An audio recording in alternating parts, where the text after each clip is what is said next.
Can AI help you to sell without feeling salesy? Spoiler, yes, it can. It can do so many things. One of the biggest issues that I find small business owners have is that kind of, associating sales with the really old traditional view of car salesmen, right? That whole kind of like forcing you to take something that isn't necessarily the right thing for you. And because that's a kind of societal association with sales, a lot of people that I work with are like, oh, I don't want to like force people to buy my thing. And that's not what sales is, right? It's definitely not about forcing people to buy your thing. But how can AI help with that? In this episode of the Happy AI Show, I hope you walk away with some tips that are going to help you find sales happy, maybe even joyful, and you're going to slightly shift your mindset on where you are just now about sales. So many reasons why people kind of shy away from selling. So there's the, I don't want to bother people. There's the, am I really worth this? Particularly if you're a service-based business, right? And you're going, yeah, so my day rate is this. Like sometimes just saying that out loud in your head, you're going, who do you think you are? Who do you think you are saying you're £1,000 a day or whatever it is? Like sometimes it's that money mindset stuff. Sometimes it's like, the voice of, I don't know, like your gran or something like that. It's like, you have to work really hard for money and, you can't, rich people are bad and all of that. Sometimes people just think they're not naturally good at sales. I used to think that, right? So I was a financial advisor at the first part of my corporate career. And then I quickly moved into learning and development because I wasn't a good financial advisor, because it was before the banks went wrong, right? I'm quite old. And we were just given lists of things that we had to sell to customers. And it was really like almost whether they needed it or not. So they would go, why didn't you sell 2 pensions this week? And I'd be like, well, because everybody that I spoke to already had a pension or was in a public service pension scheme, which are amazing. And they'd be like, yeah, but, you should have really been able to talk to them about, So anyway, I was terrible at it because unless somebody actually needed something, I couldn't sell to them. So therefore, I thought I was a bad salesperson. Actually, it turns out I'm a blooming brilliant salesperson because I learned it when I did my first holiday on air miles to Florida, and it was completely free. And we flew out on Christmas Day. We had 2 weeks in Florida. It was amazing. The whole thing, the hotel, the flights, everything were funded by air miles. I was evangelical after that, telling everybody about air miles. There was nothing in it for me. They didn't have an affiliate scheme. I wasn't an ambassador. I just wanted everybody to know how easy it was to just take where you shop anyway and turn it into a holiday, because that was so important to me. I can sell sand to the Arabs as long as I absolutely believe in the thing that I'm selling. And so can you. And that's so that step one is, are you absolutely sure what you're selling? You have your complete faith in. But that's what makes you a natural salesperson. Like we're all here. Selling is serving, right? If I find out about that way that Air Miles could fund these amazing holidays and I didn't tell anybody, it would be kind of mean. It would be kind of mean. And also there's the fear of rejection, right? What if somebody says no? What if somebody's like, I don't want your thing? Because we've created these things ourselves, whether it's a product or a service, it feels like somebody's saying, I don't like you. And that's horrible. Like we don't want to be up for that sort of rejection, right? But every no is a step closer to your next yes. So we have to get used to reframing things. And this is where AI can help. So instead of thinking, instead of maybe typing into AI, I'd like to sell my program, whatever it is, what about you type in something like, write me a short, friendly post explaining how my program helps audience solve problem. And if you've got an AI super sheet and you've been through my free AI training, juliebegbie.com/ick, you'll have an AI super sheet. So that will do the heavy lifting for you. If you don't, it's totally fine. You can just type in who your audience is and what the problem is. So the prompt is, write me a short, friendly post explaining how my program helps audience solve problem, keep it warm, encouraging, and zero pressure.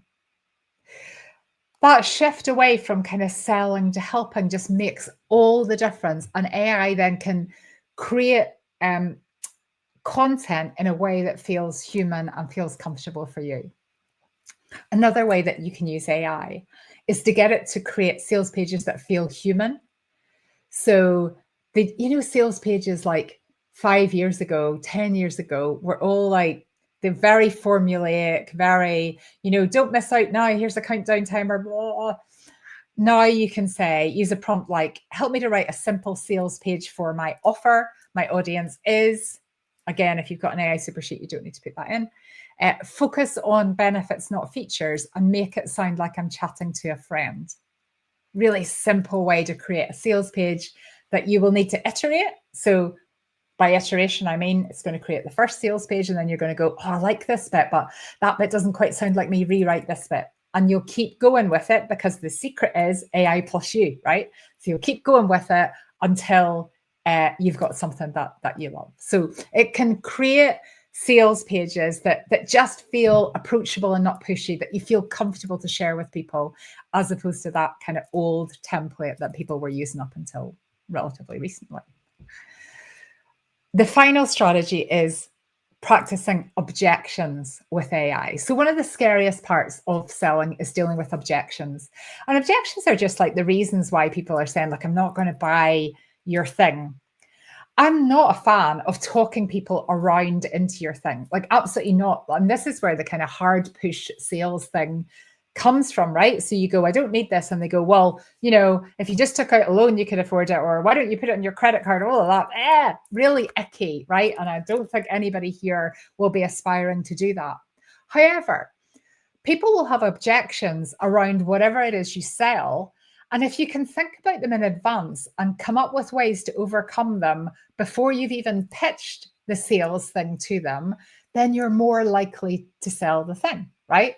So what I mean by that is, so say you've got a membership, right? Like me, you've got the AI Confidence Club, and somebody goes, I'd love to join the AI Confidence Club, and the monthly price is really reasonable, but I just don't really have enough time to be able to access the content. I go, okay, in the AI Confidence Club, we create our content in 1 hour a month. That's it.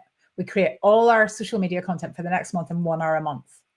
So now I've almost preempted that objection, because if someone goes, I really want to do this, but I don't have an hour in a month, they're kind of kidding themselves, right? Everybody can find an hour. But if it was like, if they thought, right, this is a program where I'm going to have to spend 3 or 4 hours a day, like, I get it, but I've created it in a way that overcomes that objection before they have it, right? And it's the same with price, right? Price objections are not normally about price. I mean, sometimes they are. And sometimes, like, I haven't bought things that I've really wanted because I genuinely don't have the money sitting in my account and I don't want to like go and take out credit or whatever for it. But often I say, oh, yeah, I'm not going to buy that because I don't see the value, right? If I really understood the transformation, here's my favorite example of this at the moment is, and the way people sell is weight loss injections, right? So weight loss injections at the time of recording are massive, like they're all over the news. There's lots of people that are paying a lot of money per month for weight loss injections. If the manufacturers of weight loss injections were to sell like many people sell, they'd go, do you want to give us, I don't know how much it is, 300 pounds a month to stick needles in yourself and probably feel a bit ill and have some side effects? Like, that's how so many business owners sell their thing. Why are people paying, I should look up the price, but say it's 300 pounds a month. Why are people paying 300 pounds a month and going through this pain of sticking needles in themselves? It's because they so want the outcome. They want that ease. They want that hope. They want that future version of them. That's why they're buying it. So when we kind of shift to thinking about, okay, what are the objections and how can we make that transformation kind of super strong, a prompt like, act as a potential client for my offer or my product or whatever it is. Ask me the 3 most common objections people might have about buying. So once it understands what it is you're selling, then ChatGPT can go, right, well, what if a client said this? And then you can say to it, help me to work out ways that I can preempt these objections and overcome them in advance. We're always focusing on driving people towards that transformation. No one has a price objection if that transformation is so incredibly strong and something that they really want.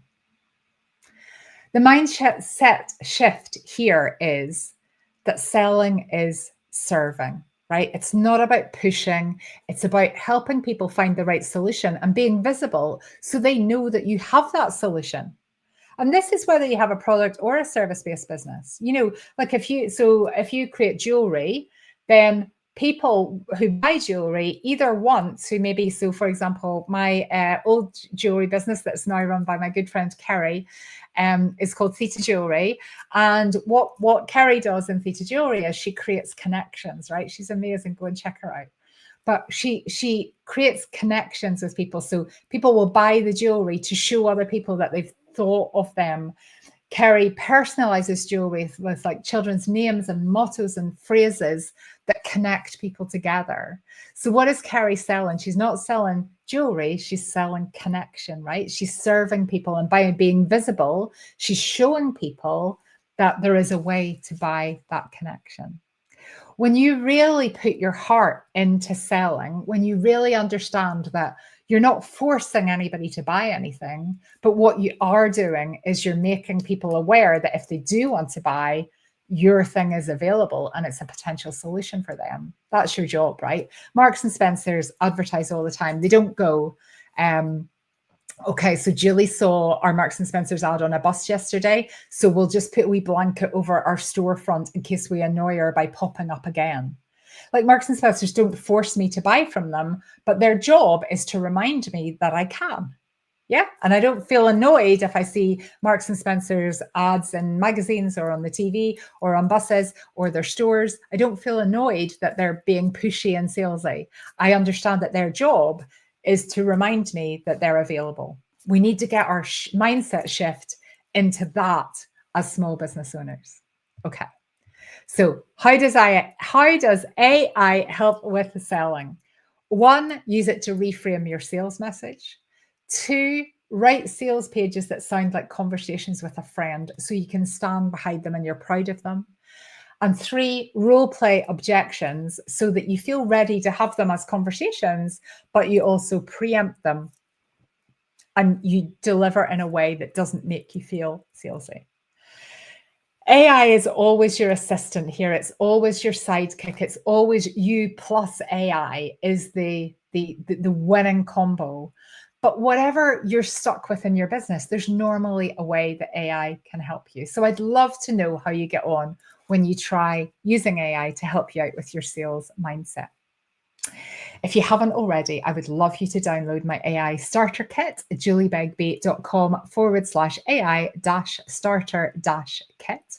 And if you're looking for more in-depth AI knowledge and for somebody to be watching what's going on so you can just get on with your business and explaining to you the things that are relevant to you, come in and join the AI Confidence Club. You'll find all the details at juliebegbait.com.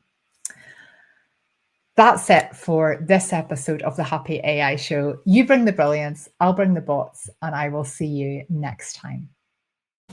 You bring the brilliance, I'll bring the bots, turning big dreams into why nots. You've watched the Happy AI Show, now it's your turn. Go take action, implement, and watch your business burn bright.